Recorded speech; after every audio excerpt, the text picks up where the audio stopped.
morning, 60 gang. Saturday, September 7th. Good morning. Good morning to those who woke up today. Happy birthday to those born September 7th. And my condolences to those who did not wake up today. I'd like to start off by saying my condolences go out to Rich Homie Quan. May he forever rest in peace. That young man did his thing. He just had some bad breaks. He got done wrong. I wish his family the best, and may he forever rest in peace. Rich Homie Quan was an outstanding young rapper out of Atlanta. He had some hit songs, especially with Some Kind of Way, really took him to the top of the charts. That young man was well-rounded. He was brought up by his dad. He's one of my favorite rappers.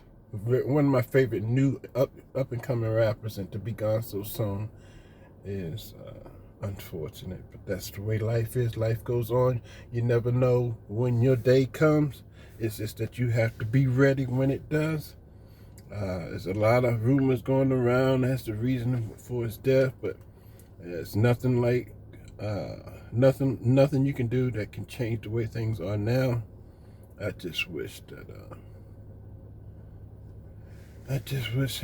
his family the best, and so sorry to hear the news. My favorite song was Some Type of Way. That was over 10 years ago.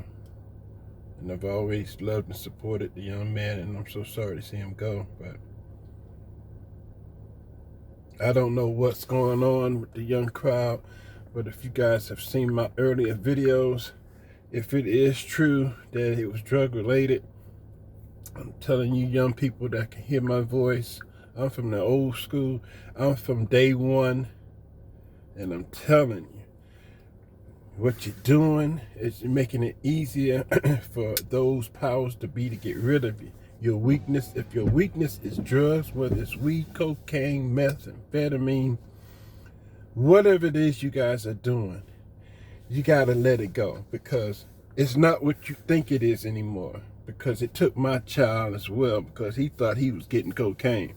This fentanyl, young people, listen to me, this fentanyl is a motherfucker, man. It is a mother. They are killing y'all with fentanyl, and y'all walking around thinking you got what you got. But the real problem is, it looks like what you think it is, smell like what you think it is, and might possibly feel like you think it is.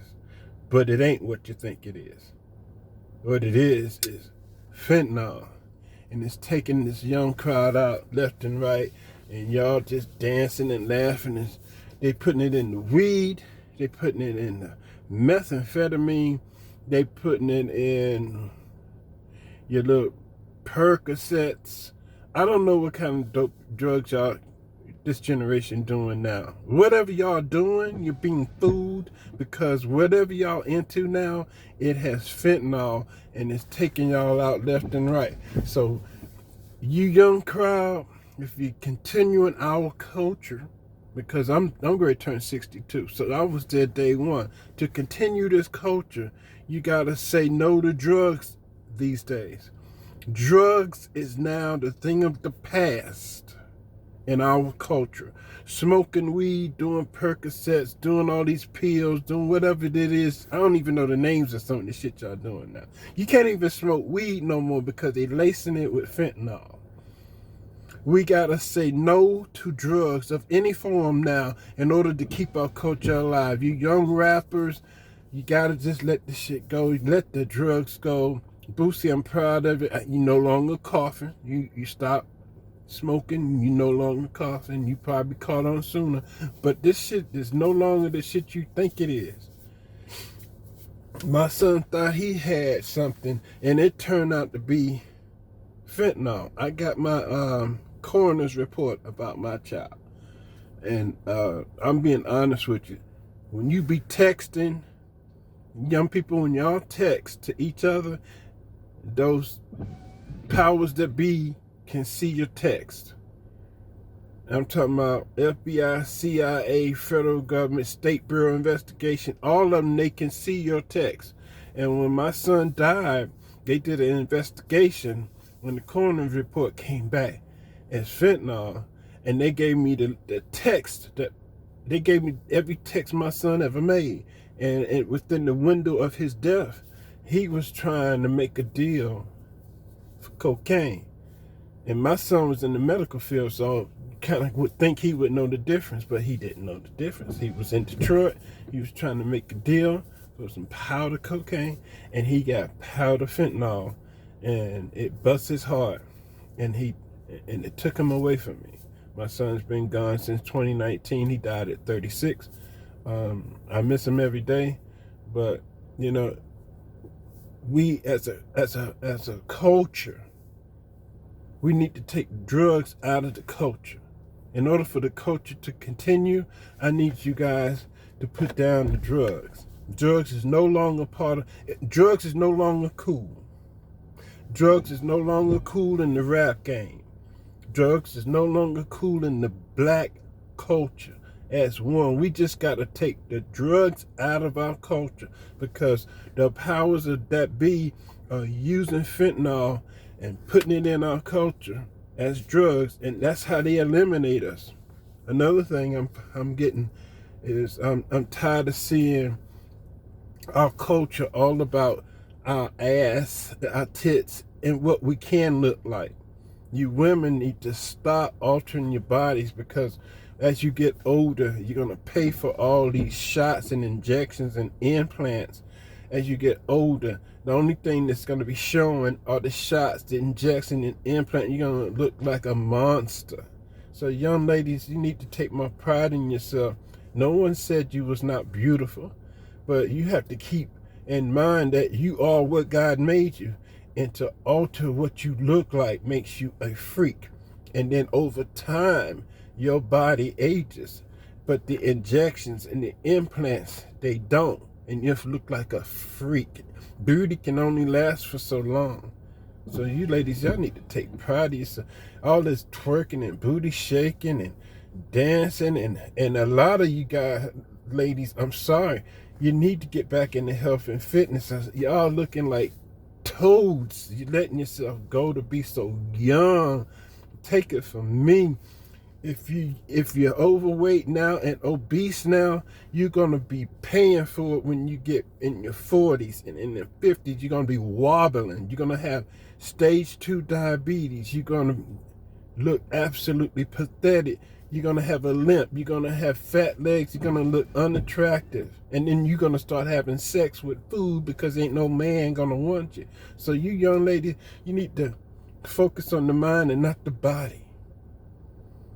You know, a man wants a woman with a mind. He don't. A weak man wants a woman with a body. If you want a real man, take care of your mind and your body. But if you're sitting around eating Fritos and fast food and shaking your booty and painting your hair different colors, and you want people to see what your physical body look like by wearing clothes too tight, shorts too short, dancing a certain type of way, it's just totally a disgrace, and it's a shame to look at. And when I went to a recent HBCU to see what the kids are like today, and I was totally disappointed, because the HBCU is a place of education, and they don't turn these HBCUs into campus strip clubs. Everybody shaking their booty on the ground, everybody dancing. Not one book could be spotted on this HBCU. And then they get out of school, and then they give them this diversity, inclusiveness, or whatever they call this, DIE, or whatever they call it. And y'all come out incompetent. You can't read, but you got a degree for shaking your booty, because these instructors, man, they're gonna pass you as long as they get their check. They're gonna make it look like you're educated as long as they get their check. And then you get out here in this real world, and you can't show the competence that you should have acquired while you was in the HBCU, because you've been twerking and doing whatever and eating wrong and not taking care of yourself for 4 years. And them 4 years in the college, it don't take long. Your ass to be done in 4 years. Be like, what happened? Then you go out here and apply for a job, and you next thing you know, you're not getting that job. You're gonna have to end up at Walmart somewhere because you didn't take the time to open a book while you was at that HBCU, but you took the time to shake your booty and twerk all over the goddamn campus. And those 4 years go quick. Case in point, y'all think Mrs. Her name is not Harris, Kamala Emhoff, y'all think she's black. That shows how ignorant y'all is. And I'm not downing us, but we are stupid. It's a lot of us stupid. She's not black. Her name's not Harris. Her name is Emhoff. It was just found out she can't read. How'd she get through the HBCU campus? Well, I think it was Hampton University. Either Hampton University or Howard University. How did she get through the university and she is illiterate? How is it possible for her to get through all those ranks as a district attorney, a lawyer? How did this woman pull it off and she can't read? It was found out she simply can't read. When y'all want her to be the president of the United States because she black, that you think she black. But she's not black and she's incompetent, and y'all want to put her in the White House. Yes, I said it. Kamala Emhoff is illiterate. She cannot read. How can she protect your country if she can't read? Riddle me that. So my young black generation, this new generation, y'all younger than my youngest child. She's now 38 years old. My youngest is 38 years old, and I'm looking at from where we come from to where we at now. It's a disgrace. Y'all need to pick up the books and go to school to go to school. I mean, that's what the HBCU is for, to give you the advantage and the opportunity to gain an education and a career that you wouldn't be able to get if you was at one of those top tier schools. Some of y'all GPA scores are so low, schools like Georgia Tech, University of Georgia, University of Kentucky, these big schools, they don't want nothing to do with you. And that's how they separate you. You spend your time twerking on campus, they ain't got to worry about you showing up at Harvard. You one less person they can worry about. So my black people, we need to, one, as a culture, we need to take the drugs out of our culture. Drugs is no longer cool in 2025. Okay, 2024 only. But no, drugs and black culture are no longer cool. Y'all starting to notice, you see less and less people smoking Newports. Now we need to put the drugs down. And don't listen to me. Listen to time.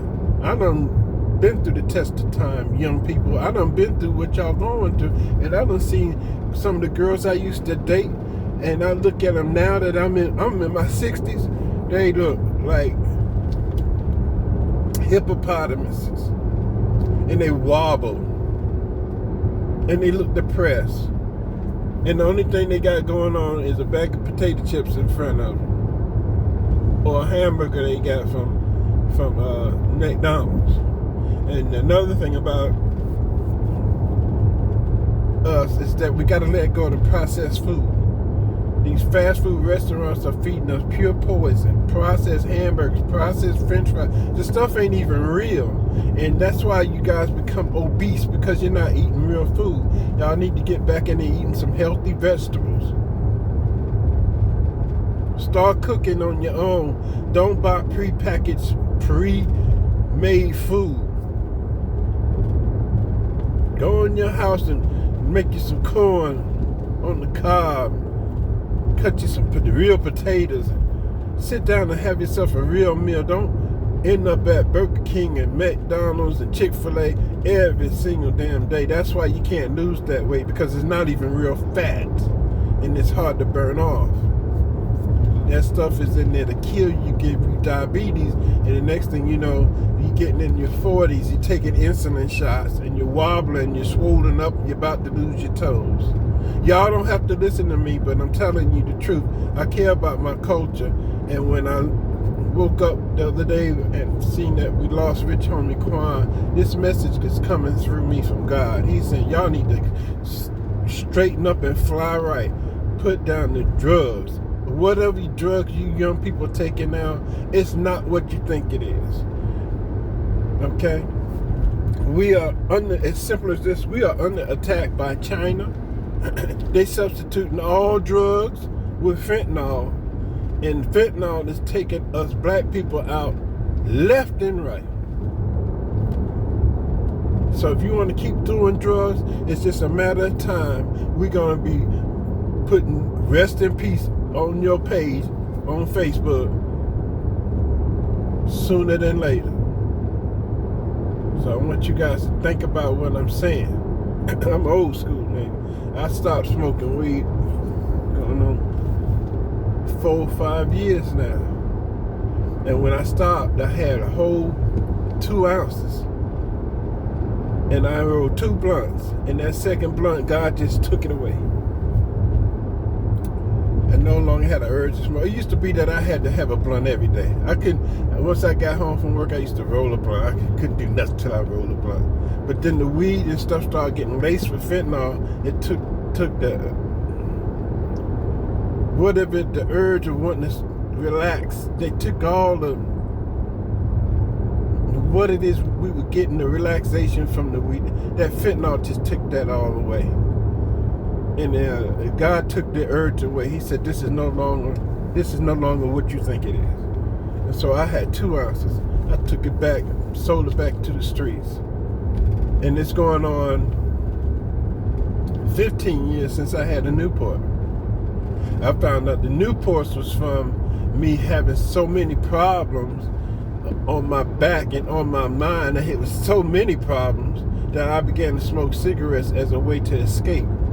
And one day I sat at my kitchen table with a piece of paper and I decided to write down every problem that I thought I had. And then our Father told me to look at that list and separate the problems I have that are directly related to me versus indirectly related.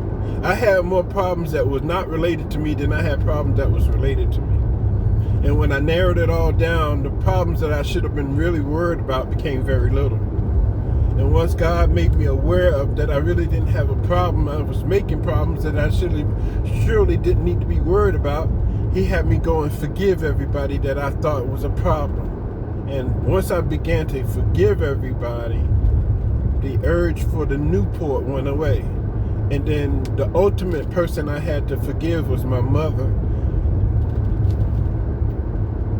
Once I forgave my mother for the way she raised me and the regrets that I had the way she raised me, I became like my mother. But once I forgave her, God took all the urge for a Newport away from me. And it's been going on about 15 years, man. So we need to come one with ourselves and stop running from our problems. That's one of the reasons why you guys do drugs. Face your problems, whether you've been raped, molested, left behind, didn't meet your expectations, whatever your problem may be, money, sexual abuse, physical abuse, whatever your problems was, and that's the reason why you do drugs, you gotta be able to let it go. Because you was sexually abused, you was physically abused, you was whatever it is that you went through, it's in the past. And as an elder, my wisdom to you is, if it was in the past, it no longer exists. So let it go. Once you let it go, you got to begin to forgive those who you feel done you wrong. And separate yourself from the drugs. Because now the society that we live in is no longer in your favor. They're trying to get rid of us. And the quickest way to get rid of black folk is through your weaknesses. And our main weaknesses, black people, is drugs. Whatever the case may be. I need you guys to realize you need to separate yourself from whatever drug you're doing. Realize and understand that the drugs you think you're doing are not the drugs you think you're doing. It's fentanyl, and it's killing us like you won't believe. Now, I don't know if Rich Homie Quan smoke the lace fentanyl blunt or whatever the case may be. We'll soon find out, rest in peace. But a lot of you guys smoking weed laced with fentanyl, go lay down on the couch and you don't wake up. A lot of you guys are doing cocaine that you think is cocaine, but it's fentanyl, and you're having a heart attack. A lot of you guys are taking whatever drug you're taking, you think you're taking it, but it's laced, because you can put fentanyl in anything. Whatever you're doing, it can be laced with fentanyl, and it doesn't take much to kill you. And that's how they're getting rid of us, through our weaknesses. So I want you young people to wake up. If you hear my voice, wake up, sit down at the table and figure out what's wrong with yourself. If everything that you worried about already happened, stop worrying about it, because there's nothing you can do about it. If you're worried about what can be, don't worry about it, because it ain't got here yet. The only thing you young people need to worry about is what is in front of you when you wake up in the morning. That's the only thing you need to worry about. When you get up in the morning, you get up with God, you handle what's in front of you for that day, you lay down, you thank God for the day he blessed you with, and pray that he wakes you up the next day. And if you do day by day, you'll go a long way. But if you sit there and worried about stuff that don't matter anymore, shit that happened to you 5 and 10 years ago, and you doing drugs, you making it easy for the very people that's trying to get rid of you. And the last thing I can say, stop eating this processed food. These stores and these fast food restaurants are geared to give you diabetes. Diabetes is controllable. If you don't eat the food to give you diabetes, you can't get diabetes. And then once they give you diabetes, then they want to give you insulin and keep you addicted. Not cure. Because the object of the game is to not cure you, but to keep you sick. So they give you just enough insulin and just enough prescription pills just to keep you sick. They don't want to heal you, because the medical field is a big business. Their objective is not to heal you. Their objective is to keep you sick. So they can buy the big ass boats, big ass cars, and you be wondering, you ever see people riding around in cars you dream about? A lot of them be in the medical field because they got clients who are sitting around believing that they are sick.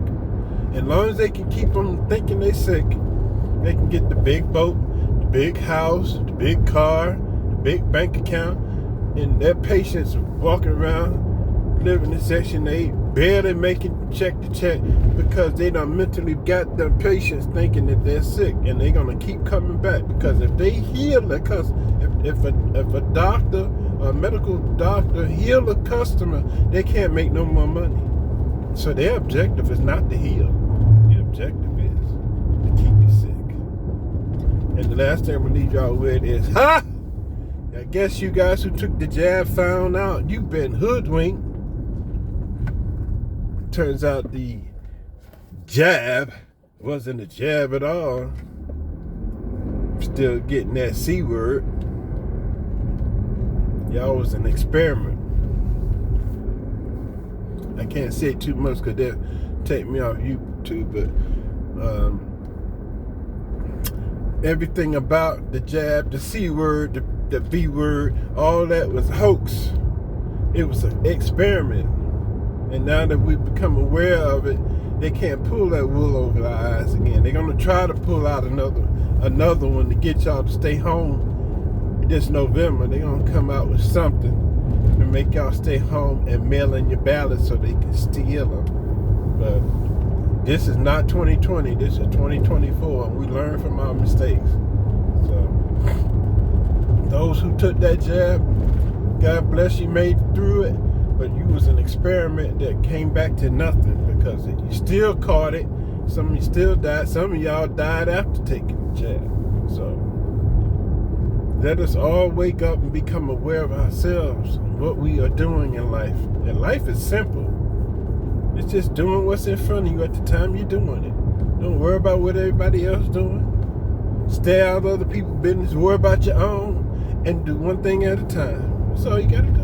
And you'll get there. You ain't got to have everything in the world. Just be happy with what you got and go from there. And that's all you can ask for. Your very best.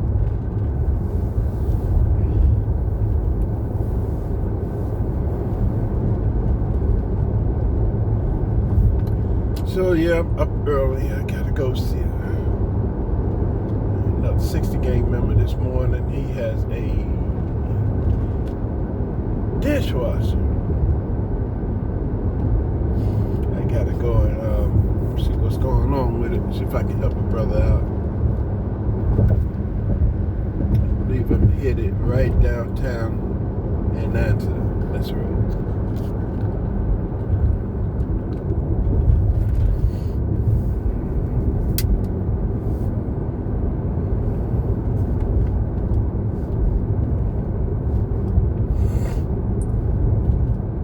Yeah, that'll be Jeffrey Robinson as a Jenn-Air dishwasher.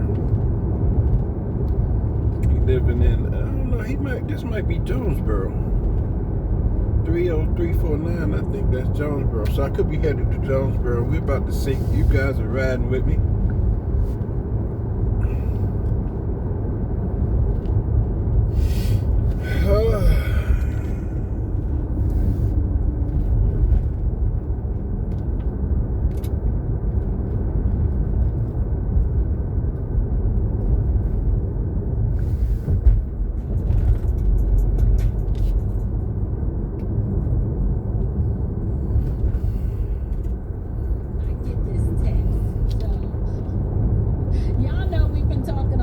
We've been talking a lot about what I would call the Afrostocracy, right? The Afrostocracy is this expression of Black elites who are your pastors, your politicians, your pundits, your preachers, and your professors, who their main job is to gatekeep for the lefticals, right? The liberal left, to gatekeep and to ensure that the narrative of the left and the narrative of the Democratic Party continues to be propagated in the world, because we can't have too many of you Negroes functioning in your freedom.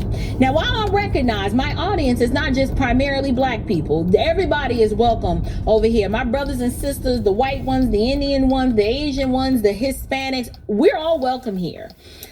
But I want to peep game. I want to introduce you to, if you've never heard me use that term before, the Afrostocracy. I'll repeat it again. It's the 5 Ps. It's the preacher, the professor, the pundit, the performer, and the politician.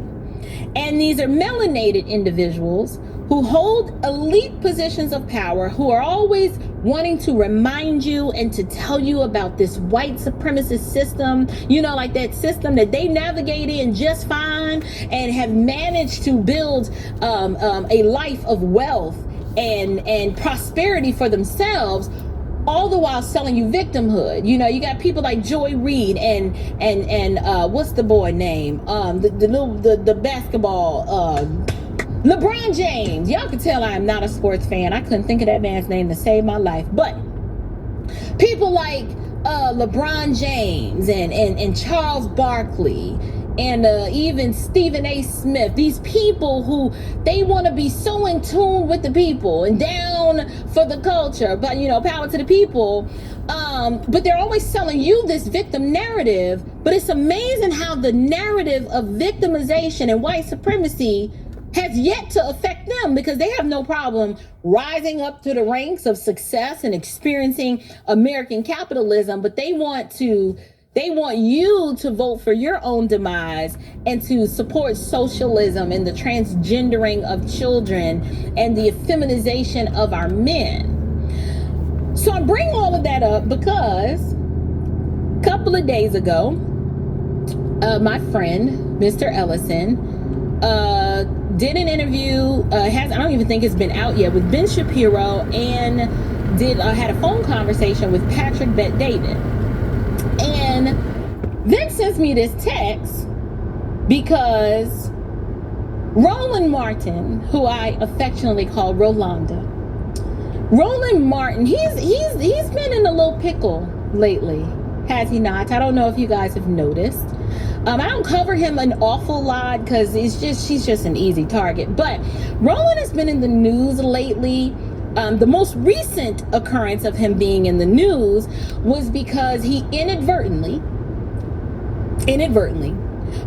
showed some male nudity on his channel while he was doing a screen share, and he just got ripped to shreds on X for doing so. And Angela Stanton King, who is actually here in my hometown, who's done some work with the Trump campaign and runs her own organization, she had put up a post. So I'm not going to show you that, you know, with the man's booty cheeks out. That's just nasty.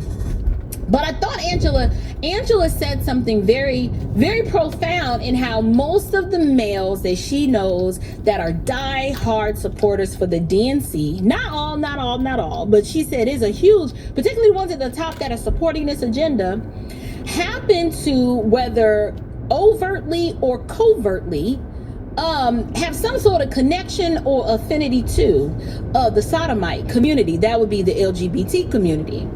And so I thought it was funny that when Roland is doing the screen share, that the man's booty cheeks was just up in, you know, he gave some little excuse that didn't really make sense contextually as to why that would be a thing, but Twitter just ripped him up.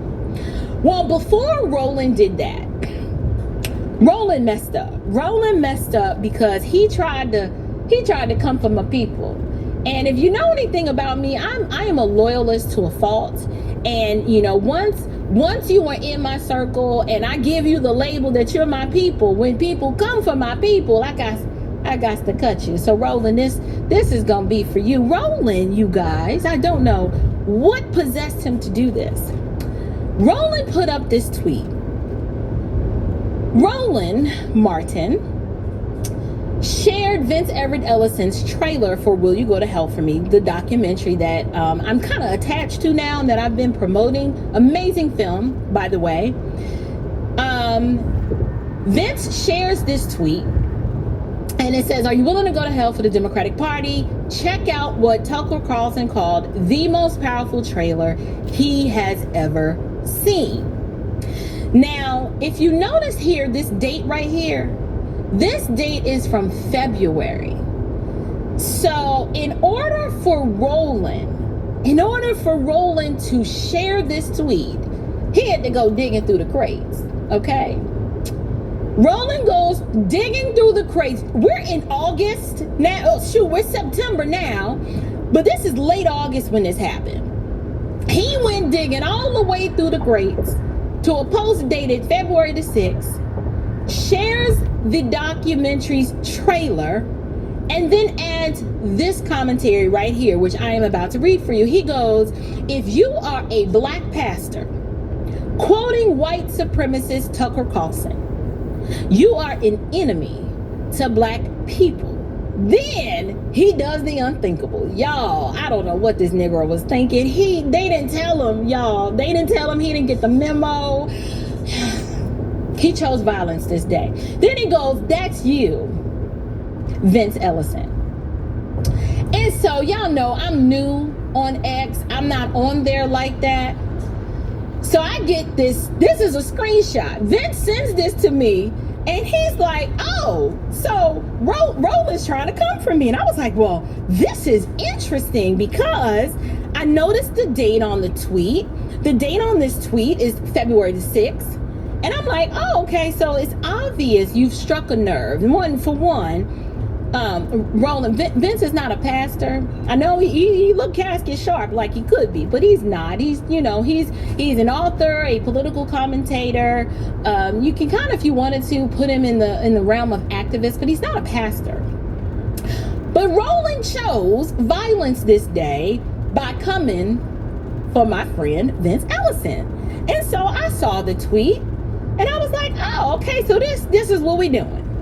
So then, and I'm telling y'all this story, I'm going somewhere, I promise you I am. So after that, Vince claps back. Y'all, this Twitter beef is hilarious to me. And I'm gonna tell you why it's hilarious after I read the clap back. So Vince replies to him and Tucker, because Roland called Tucker a white supremacist. So you know how these Afro-stitians have to do. These godless goons and disciples of darkness, they think that if they shame you for speaking your mind and saying what you want to say, if they can associate you with white supremacy, they think those terms scare us, like we just gonna go running because we're afraid. And so in the previous tweet, obviously he had to lump Vince in and imply that Tucker is a white supremacist. Now, I don't know Tucker personally. Maybe, Lord willing, one day I will meet him, but we're gonna treat Tucker like he's my people too, just by association. I was very offended by that, because I'm like, now, you know, if you actually watch Tucker's content and you're trying to not be disingenuous, you're not going to walk away and think that Tucker is a white supremacist. But I understand they have to label Tucker that way, because if you are white and you are a heterosexual male, you're the enemy to their godless agenda. And so they have to label you, and they think if I label you, that is going to disarm you and take away your power. Don't fall for that. I don't believe, obviously, for 1 minute that at this point it bothers Tucker being called a white supremacist, but I'm just educating you, my audience, to let you know this is why they label you and want to call you names, because they think if we can shame, if there's some shame associated with what you do and who you're connected to, that's going to silence you and muffle your voice and get you to run away and say, whoa, they didn't call me a white supremacist. What I was gonna do? I don't want people to think I'm a racist.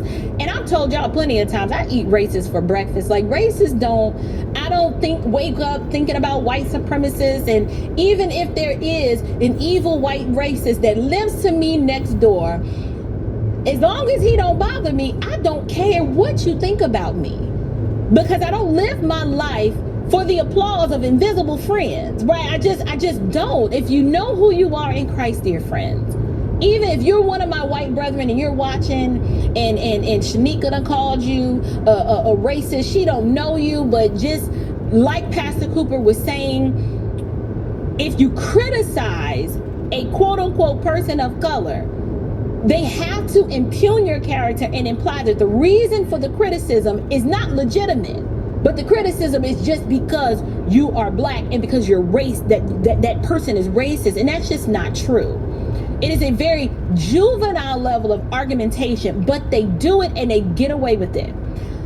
So then Vince claps back, tweets back to Roland Martin and Tucker and says, will you support a party that believes in 9-month abortion, disarming black men, the castration of little boys, the sexual grooming of children? You are an anti-Christian, beta male bigot, Roland Martin. I was like, that's how it's done. I was like, okay, we're getting somewhere. He putting him in his place. Notice the date on this tweet. This tweet was sent August 31st. So it's just a couple of days ago.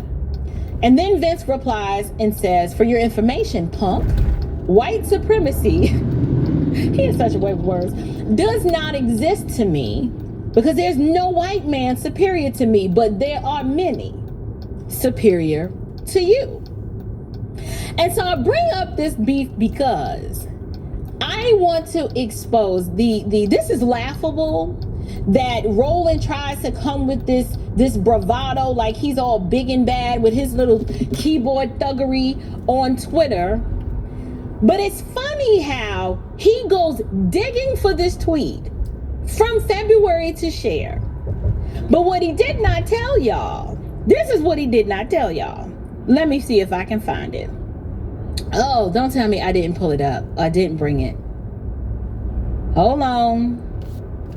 I gotta pull it up. I thought I had it all queued up, but I did not. 1, 2, 3. Let me refresh my screen, because I swore that I uploaded this.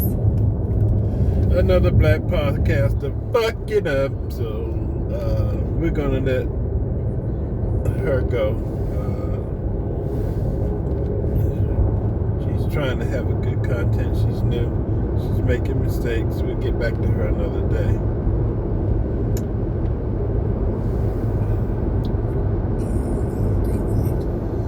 One man whom they fear, yet whom millions love. One man who is willing to take the poison arrows of lawfare. One man whose voice has been taken away by a corrupt judge operating in a corrupt system. One man who has been ridiculed and insulted. One man who refused to back down. One man who refused to back down. One man who refused to back down. One man who stands between us and them. One man that wants to see America protected again. One man who wants to see America prosper again. One man who understands that a man is a man and a woman is a woman. One man who understands and protects the blessing of life. One man who wants to restore American exceptionalism. One man who once again wants to make America that shining city on a hill for all to see. A place where all the people of the world glowingly set their eyes upon. America. One man who unashamedly wants to make America great again. That one man is Donald Trump.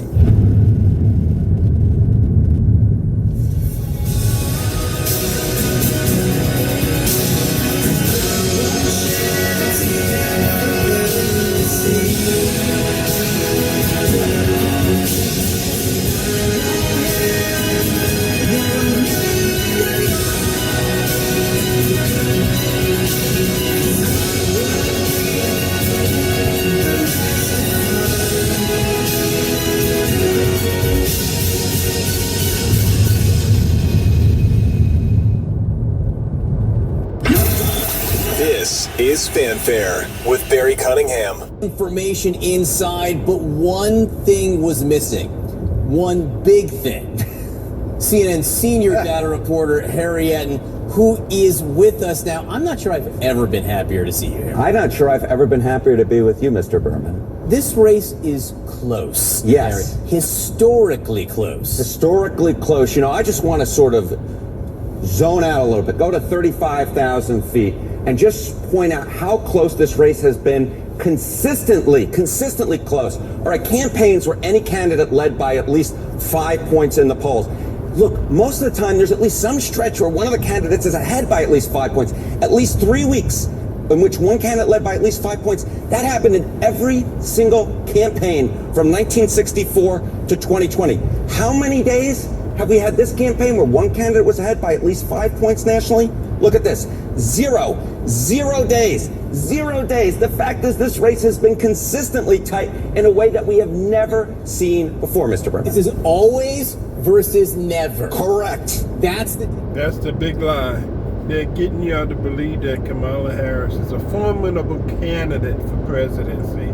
That is Illuminati. Illuminati lies, and they're promoting her as if she's a god. She's not.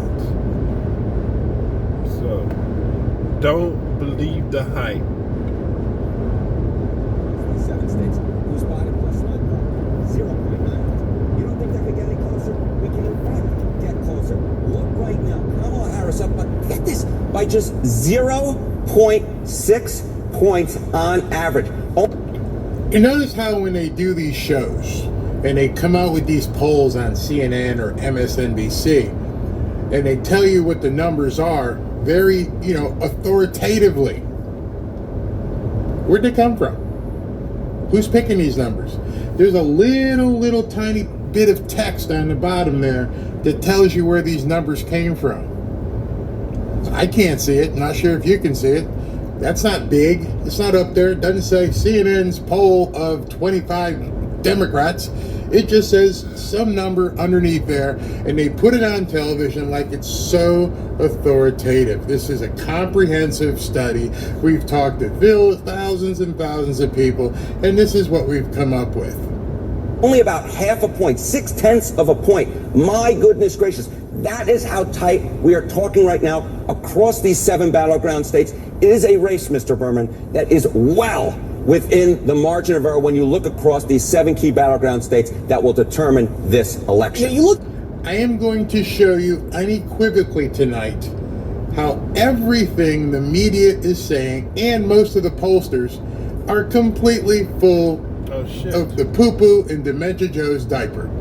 It is completely made up, manufactured. Historically, there's no possible way, and I've said it many times, that she can be ahead. How she can even be close. And then I'm going to show you that even her team understands that as well. Look at this, you go, 0.3%. Then, they're basically the same. But you're talking about actual vote margins that were so small. So show us the difference that a polling margin can make. All right, so let's just say the polls match up perfectly to what the results end up being. Kamala Harris would win this election with 292 electoral votes to Donald Trump's 246. But let's just say we move the current polls, and let's say the result differs by them by a single percentage point, and Donald Trump is the beneficiary of it. Look at this. If Trump outperforms his current polls by just a single point, you take that Kamala Harris win, and look at this. Donald Trump. Wait. I'm sorry. I'm sorry. Percentage point. So this guy just told his national audience on CNN that all Trump has to do is increase his polling data by 1% and he wins. So you basically just said Kamala Harris can't possibly win. You just said it. I don't even know what your data is, but you just told us all Trump's got to do is, increase things by 1%, and he's going to win the election. 1%. It's 287 electoral votes, because the bottom line is Pennsylvania would flip up here, and you would also get this flip out in Nevada over here. And that, my friends, is what we're talking about. We are talking about the closest campaign in a generation where a single point could make all the difference in the world. John, this is a truly exciting race right now where any slight movement can make all the difference in the world. And it's over. I know I'm putting my head out there on a line, like, putting it out there in front of like a guillotine, but it's over. That was this morning. And what I've seen happen just today tells me he gets a bump. Even using their numbers. Just 1 point. All he needs is 1 point. And he wins. Okay. You don't think that happened today after you ran that at about 8 o'clock this morning? You ran that show on CNN at about 8:15 this morning. And you were so certain all he needed was 1 point, and he would beat Kamala Harris. Oh, but what a day it was. What an amazing day it was. So before we get into what happened today, let me expose some of this stuff that the media keeps trying to put out there. So I'm going to go back to my trusty, where is it? The trusty poll of, where are we? We are. Okay, so this one. Why is it not showing up in my thing? Why is that not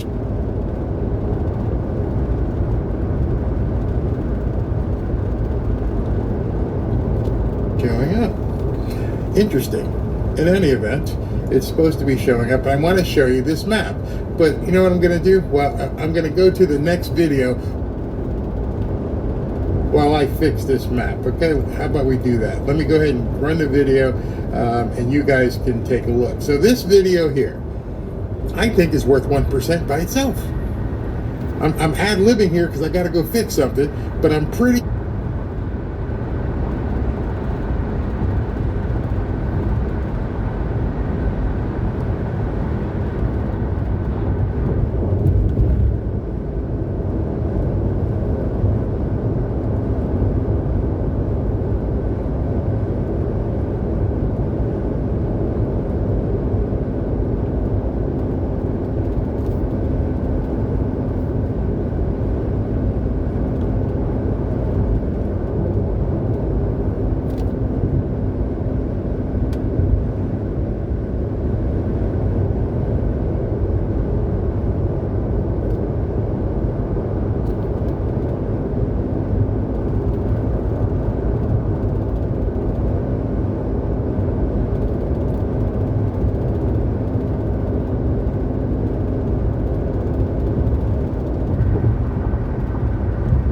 sure this video will give him that 1% that they're talking about.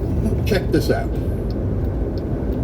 And what's going on? Here we go. All right. There's been an inversion now where the Republican Party has become the party of the common man, of working people, of the middle class. And the Democratic Party has become the party of Wall Street, of the military-industrial complex, of big pharma, big agriculture, big tech, the big banking systems, and all of what Donald Trump calls the deep state, which is this web of financial interests that is not necessarily a little conspiracy, but it's a conspiracy of self-interest that functions together in tandem to shift wealth upward, to clamp down totalitarian controls, and to transform this country from the world's exemplary democracy into a corporate kleptocracy and a very, very oppressive oligarchical system, the kind of system that we fought a revolution to overthrow in 1776. Wow. Bless you for. So you have a guy who is running, depending on the poll, between 4 and 7%. Maybe in some polls even higher.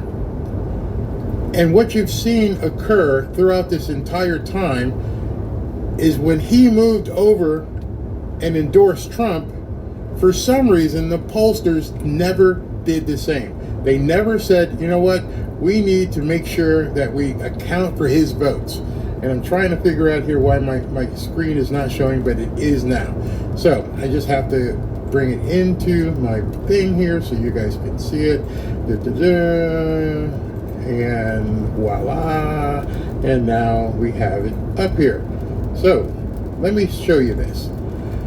This is the current map. The map that they're showing as where things are in terms of this election. As I showed you last week, it hasn't really changed much.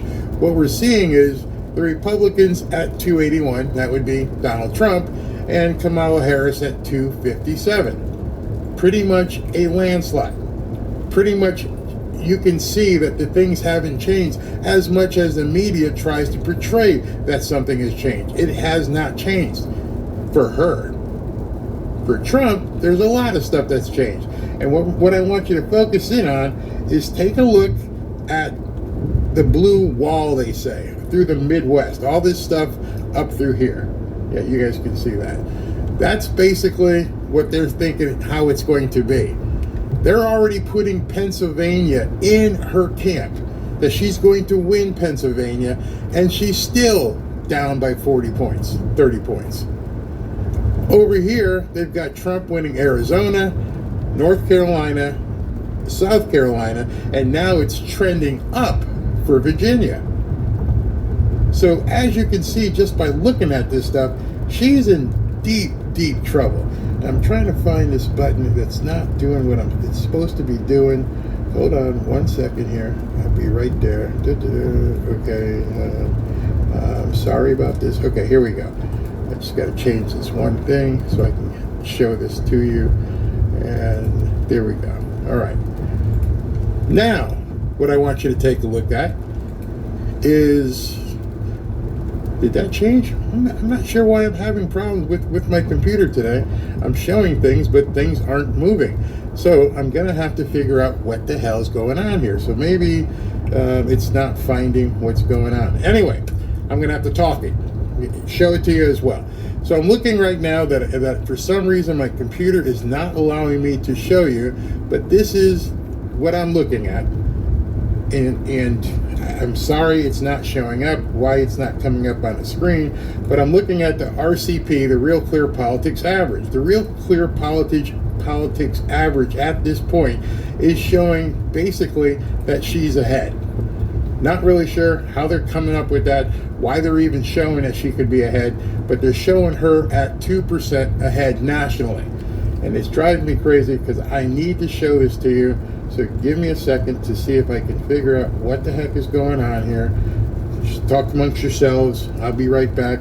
I gotta fix this, because I can't do this if I can't show you guys everything that's going on. So let me just see what's going on. Give me a couple seconds here, and so that I can pull things up.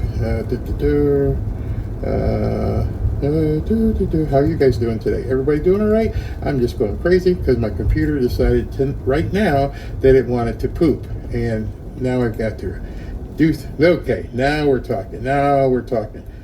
And here we go. So this is the Real Clear Politics average. And as you can see right from here, it's got Harris up by 2%. Why does it have Harris up by 2%? Because you can see the Economist YouGov poll. You can see that what's the next one? iTip poll, and on. And these different pollsters are finding that, she should be winning, which is a bunch of crap. And I'm going to show you why it's a bunch of crap. Notice again, as I've been telling you, this column here in the middle, it says Kennedy with 4.7%. They're not even taking into account that 4.7%. At this point, these polls are pretty much rendered useless. But for some reason, the media keeps going on television and keeps showing these numbers, and they're just ignoring the entirety of anything having to do with RFK Jr. How do you do that? If you're a media outlet and you're not even accounting for what's happening, how can you possibly be putting out a realistic poll? I can tell you, it means you're not. It means you're absolutely not doing the right thing. You're lying to your audiences over and over and over, and they don't have any problem whatsoever doing so. All right, now we're rocking and rolling, right? Next poll. So to show you what I mean, each one of these polls. This is going to get in the weeds here. Now we're going to go to school for a little bit. Each one of these polls has what's called a methodology, meaning how did you come up with this? So I went through every single one of these links. Only a few of them even desired to show me what was going on. Didn't care. Didn't even want to show us. One of them that did show us was, good, you guys can see this. This is, which poll is this? I believe this is Quinnipiac. So now you're getting real deep into the weeds. However, it's not till you get down to basically page way down here that you start seeing who they actually talk to. And they start breaking it out, and they'll show you how many Democrats and how many Republicans and what they did. Did they go to school? Are they men? Are they women? And you just have to keep scrolling and scrolling and scrolling, which the average person is never ever going to do. Look at all this data that I'm scrolling through. And most people wouldn't even know what to look at. And so they get frustrated if they even bother looking at it. But what you have to find in this data is, how did you come up with this sample? Who did you speak to, and how did you speak to them? This one is Quinnipiac, and I'm going to show you specifically and blow it up so you can see who specifically they talked to. All right, it's right here. 1,611 likely voters nationwide were surveyed from August 23rd to August 27th with a margin of error of 2.4%. Okay, that's it. That is the entirety of the data that you get. They don't say how many women, they don't say how many men, they don't say how many blacks, they don't say how many whites, they don't say how many Hispanics, just 1,600 likely voters. And it says here, the surveys adhere to the industry best practices and are based on random samples of adults using digital dialing and live interviews calling landlines and cell phones. You have no idea who they spoke to. None. You will have no idea who these people spoke to after you read all those pages. The next one, this one is from, I believe, Reuters. This is ABC News, Ipsos. ABC News, Ipsos. You guys can see this on the screen. Who did you guys talk to? Well, we talked to 29% Democrat, 29% Democrat, and 30% independents. Why in the hell would you talk to 30% of the people you spoke to as independents?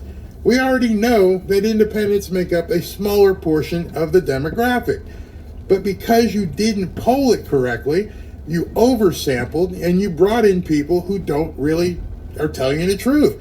And how did you do it? The results have a margin of sampling error of 2 percentage points, including the design effect. For the full sample, sampling error is not only sourced, but blah, blah, blah, blah, blah.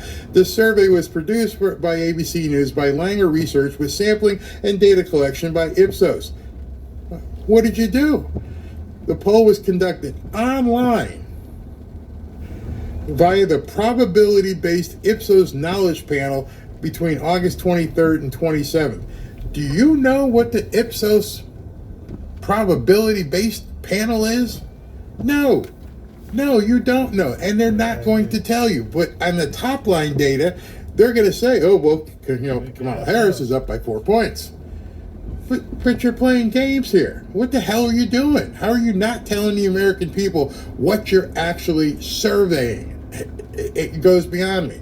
Reuters says, hey, between August 21st and 28th, we sampled 4,200 U.S. residents age 18 or older. Great. Who were they? Well, we talked to, different genders, different races, different states, different household incomes, different party IDs. What was the makeup? How many Democrats, how many Republicans, how many independents did you survey? How many of those independents were women? How many independents were men? How many were black? How many Hispanic? Sorry, not going to tell you. We just talked to 4,200 people. So your data is completely useless. Completely useless.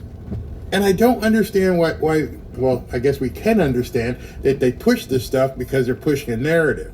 This one was from YouGov, which they showed. Again, look at how, yes, you can see this. Citizens 18 and over was their target population. Respondents were selected from YouGov's opt-in panel to be representative of adult U.S. citizens. Oh, I got a question. Have any of you, a single one of you, ever opted in to YouGov? Because that's who they talk to.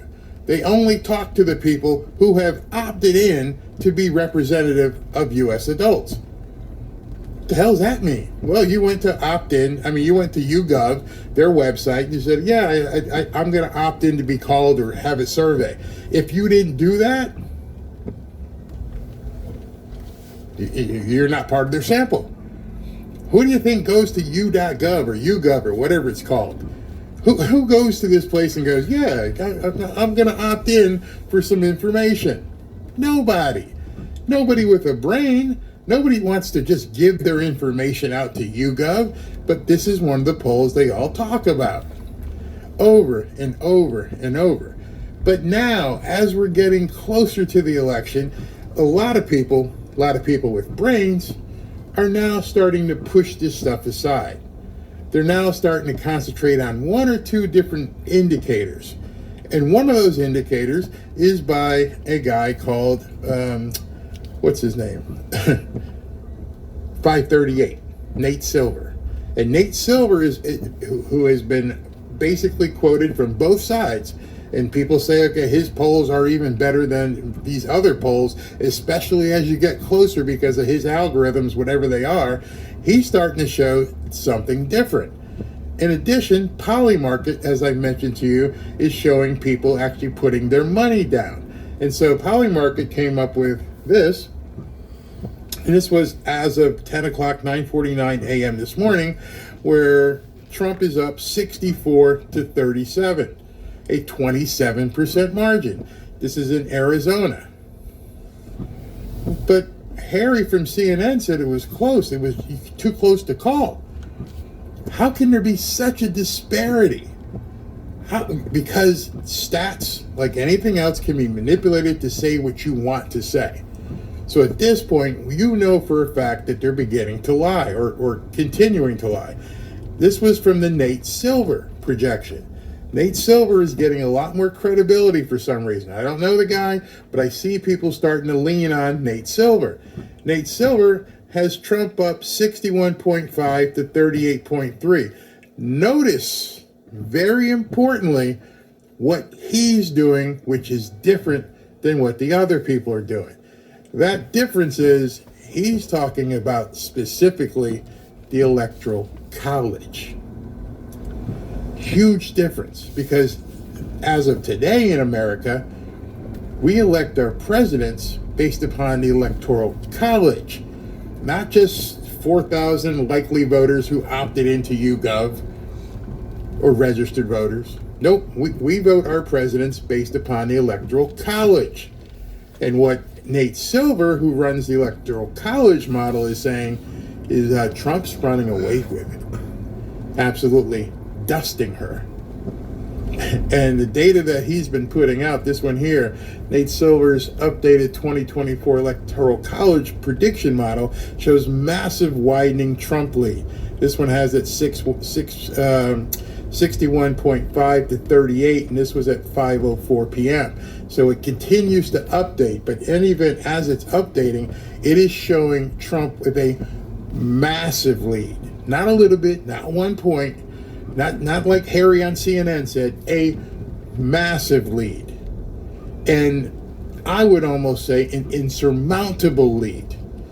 You can't come back from a 23, 24, 27 point ass whooping. You just can't do it. You can't even cheat that much. Oh, they're going to try. I'm not saying they won't try, but if you start focusing specifically on the Electoral College map, things look a lot different. Of course, Kamala Harris is going to take California, Oregon, Washington, Colorado, maybe. These states up the Northeast, New York, New Jersey, all those things, they're basically saying it's already baked in. But the rest of the country that has some sort of brains about them are starting to look and go, something's wrong here. Something's really wrong here. In fact, I would almost venture to say that California could potentially tip if they weren't in charge of counting the votes. Because what I'm going to show you tonight will show you that what is happening and continuing to happen and what happened today really, really, really makes a difference.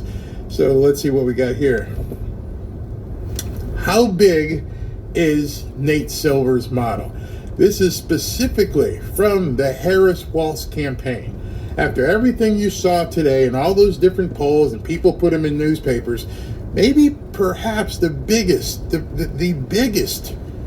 tip as to where things are going is coming from the actual camps. Trump gives a speech and he goes, my internals say we're winning big. Yeah, we're winning big. Is he just saying that? No, he's seeing things that you aren't seeing, and he understands the BS of these polls. And he goes, we're winning big. Now we have somebody else going, hey, we're not winning. This came out tonight, last night, 8:36 p.m. from the Harris campaign. Here's the deal.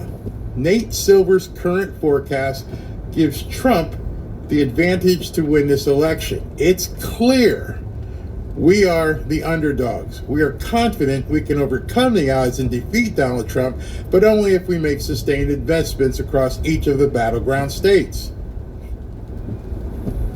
Who are you going to believe, CNN or the campaign? The campaign says it is clear we are the underdogs. You guys who maybe not bet, the underdog is the person who's not expected to win. That's the person who's like, hey, we got to do something. We need a Hail Mary. We got to really do something in this game. Otherwise, we're going to lose.